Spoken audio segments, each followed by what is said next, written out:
Hey there, and welcome to Inside Butler Football. I'm your host, Bree Seaver.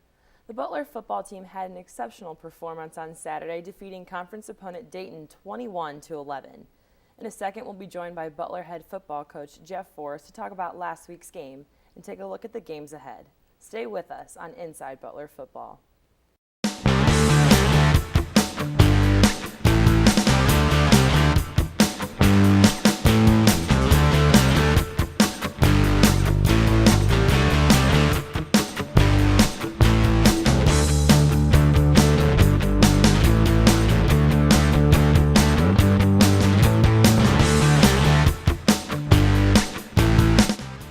Welcome you back to Inside Butler Football. Butler head football coach Jeff Forrest joins me today. Coach, thanks for coming. Yes, glad to be here. So overall, Butler played a pretty good 60 minutes of football. The first touchdown came in the first quarter, and then the next two came by junior running back Trey Heater.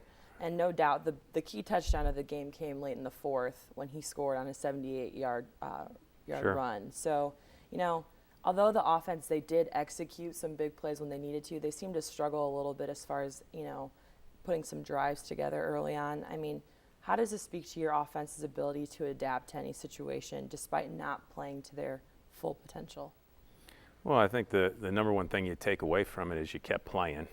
We played smart. We understand that, a punt at times is not a bad play, to play field position when you have a good defense to give them the longest field possible. And we kept our confidence and, our trust in each other and, communicated on the sidelines and continued to evolve the plan and come up with ways to not only get Trey the ball, but to get the ball outside and spread the field. And I thought we did a good job of doing that for 4 quarters. And against a team like Dayton, if you don't do that for 4 quarters, they're going to get you.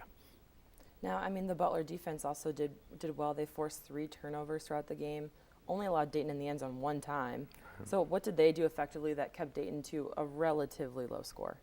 Well, I think they played great team defense. They prepared well during the week, so a lot of the looks they saw they'd seen before and prepared for, but they trusted the guy next to them. They're going to fit their gap and just do their job and trust the guy next to them. I think the big thing with defense is, keeping the ball in front of you and, making them have to make another play. And when you're on a long field, eventually, something good's going to happen. And, we'd emphasized all week on takeaways, and, that we're able to do that 3 times and shorten the field for the offense a little bit. And, that their play defensively, kept us emotionally in it offensively because we knew we were going to have another chance.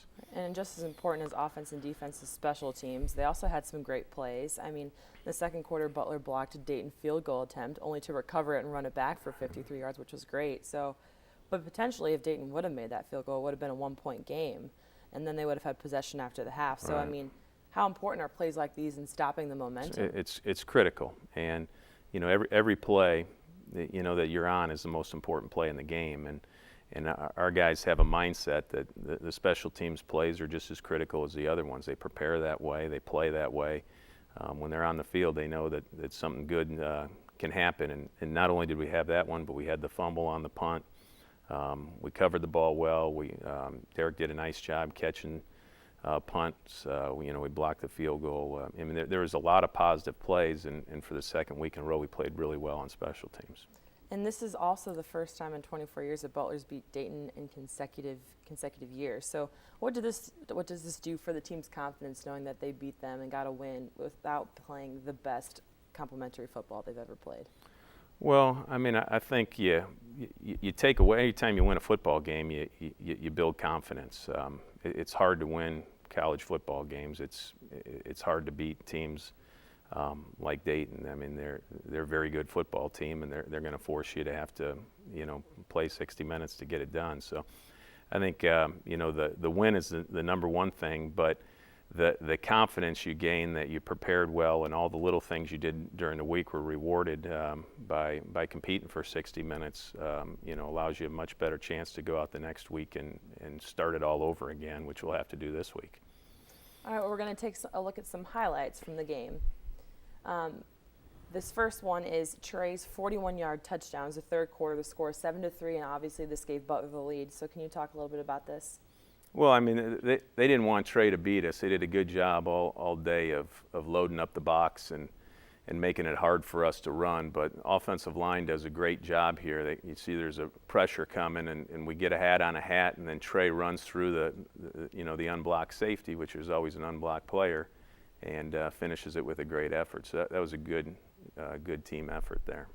And after Butler's first touchdown, Dayton came back and responded with a touchdown and then the 2-point conversion, so the score is a lot tighter. But here you'll see this is Trey's touchdown as he breaks for 78 yards. Can you talk about this one? Well, I mean, that's the end of the game where you're playing clock management, and, first down allows you to win the game there, and, you're just trying to figure out how do you run clock and still get first downs. That's a tough point of the game to be running the football, and this is a big-time second effort play again by Trey. Your best players make key plays at key times to win big football games. And, Trey ran into the line there, as you saw, and kept his feet. They didn't wrap up, and he bounced out. And, there's, good blocking downfield, and Trey ran away, and the celebration was on there. Yeah. And this is a blocked field goal attempt that Butler returned for 53 yards, which was a huge play. So how did this change the momentum of the game for you? Well, I mean, again, it's just another stop. What defense had one in the first half on their first drive. They went down and had a key stop and forced the field goal from in tight. And here, before the half, another field goal attempt, and Zavransky comes off the edge here and gets the block, and Sean's there to pick it up and flip field position, give the offense another chance to put some points on. But defense was stout. Dayton's defense was stout all day, made it tough for us to score a lot of points. All right, well, big changes are in store for historic Hinkle Fieldhouse. We're here to take you through some of the proposed Hinkle renovations set to come in the near future. Let's take a look.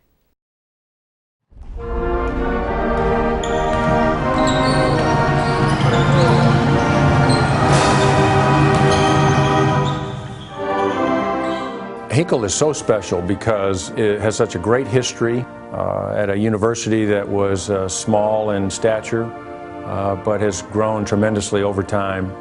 And Hinkle is a place that represents many, many memories for so many people as students, as athletes, and as fans. I think about the Winston Churchill quote when he said, "We shape our buildings and then our buildings shape us." 8 decades ago when they built this building, they didn't necessarily know the impact it was going to make. Certainly they knew it was going to have an impact, but to the extent that it did, I'm not sure that they understood that.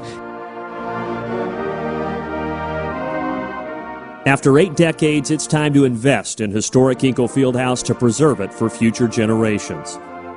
Since the Fieldhouse opened in 1928, no other facility in Indiana has accommodated so many people over so long a period and for so many different purposes. Over the years, we've seen many great things happen here at Hinkle Fieldhouse. Lives have been changed of our student athletes, our fans, our alumni, and our community.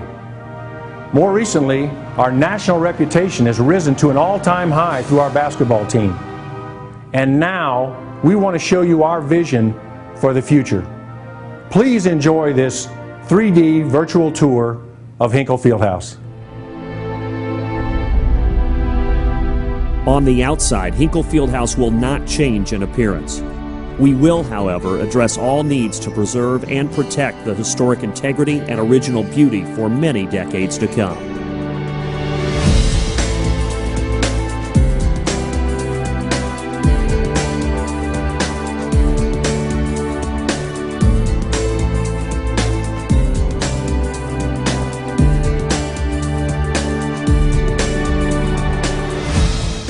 With increasing program success, we need to address better crowd flow in the front entryway to the Fieldhouse.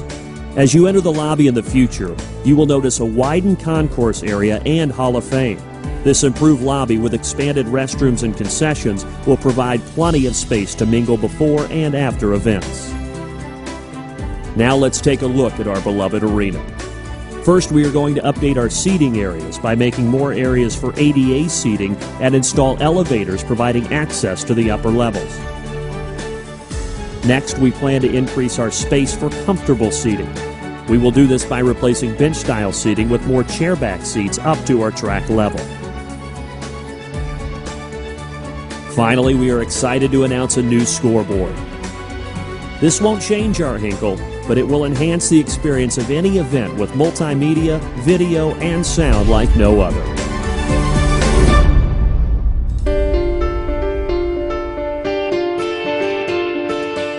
Now let's take a peek at how we plan to enhance the experience for all our student athletes. Next to the West Gym, we plan to totally convert the old and unused natatorium into a 3-story, 18,000 square foot space for our students and athletic staff. The bottom floor will have new updated locker room facilities with team soft space, individual lockers, and showers.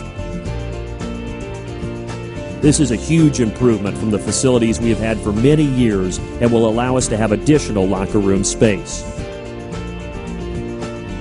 On the second floor, or concourse level, will be larger athletic training facilities, including hydrotherapy. And because the Butler Way goes well beyond the athletic programs, we are investing in an academic success center, which will include a multimedia-equipped classroom and study spaces, along with other individual coaches' offices.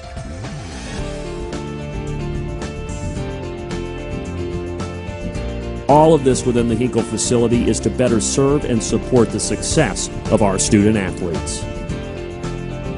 The third floor will house our administrative reception area, rooms for recruitment meetings, and directors' offices, all designed to keep our administrative team and coaches close to the sporting venues they serve so well. These renovations will touch all of our student athletes and enhance the quality of their experience here at Butler. Finally, we plan to more than double our Wildman room. This is important because it serves as the welcome area for our special guests when they attend athletic events at the Fieldhouse. Alumni gatherings, business meetings, and banquet events can be held in this space for connecting and spending time together in this private location.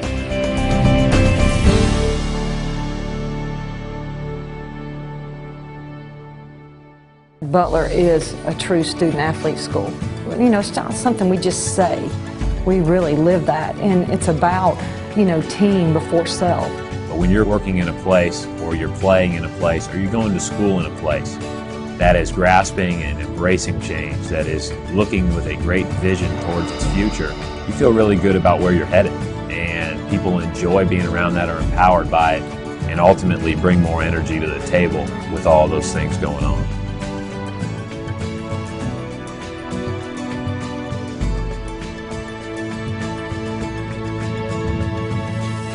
People sometimes think that new is always better, but when you can take what's there and continue to grow it and continue to use it, that's always the best, because then you have the memory and you have the dream of what's going to be happening in the future. Isn't it exciting to see the future of Hinkle Fieldhouse? So many great things have happened here over the years. We want to preserve this building so that can continue, and we're forming a team to make that happen. We need you to help us, to be a part of our team, to preserve the great things that have happened here, and to improve the building and make it even better for the future. History, heart, Hinkle. We need you to join our team on the campaign for Hinkle Fieldhouse.